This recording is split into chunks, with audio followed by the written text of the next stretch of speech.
দর্শক, গুয়াতিমালার ঘাসের কাটিং রোপণ করলাম আজকে। এর আগের ভিডিওতে আপনাদেরকে দেখিয়েছিলাম কাটিং সংগ্রহ করা এবং চারা তৈরি করা। আজকে সেগুলো রোপণ করলাম।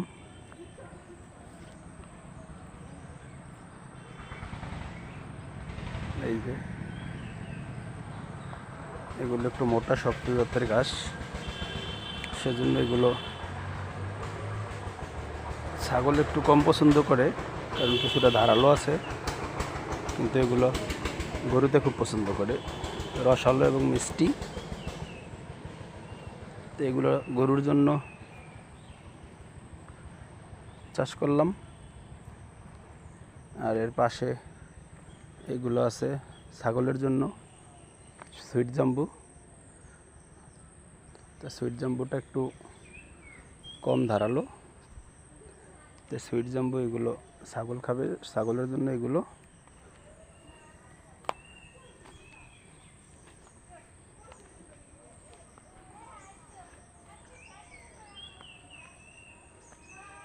মুনতাহা এগ্রো ফার্মের সম্মিলিত কৃষি খামারের একটি অংশ।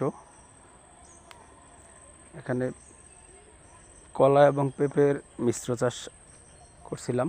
তার মধ্যে এক সাইড দিয়ে এখন ঘাসের জন্য তৈরি করছি। তো পর্যায়ক্রমে এই ঘাসের মধ্যে যে দু একটা কলা গাছ দেখতে পাচ্ছেন, এগুলো সরিয়ে ফেলবো।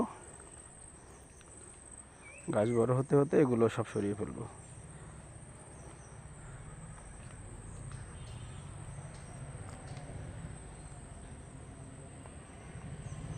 গুয়াতিমালা গাছটি গরুর জন্য খুবই উপযুক্ত। এটা যেমন প্রোটিনের মাত্রা ভালো আছে এবং একটু মিষ্টি জাতীয়, তাই গরুও খেতে পছন্দ করে। এবং এটা একবার চাষ করলে 4 থেকে 5 বছর অনায়াসে চলতে থাকে। প্রতি মাসে একবার কাটা যায়। কাটার 30 দিন, 28 থেকে 30 দিন পরে আবার কাটার উপযুক্ত হয়ে যায়। সেজন্য গরুর জন্য পারফেক্ট। তো মুনতাহা এগ্রো ফার্মে এরকম ভিডিও দেখতে চাইলে কমেন্টে জানাবেন আর চ্যানেলটি সাবস্ক্রাইব করে দিবেন। ধন্যবাদ।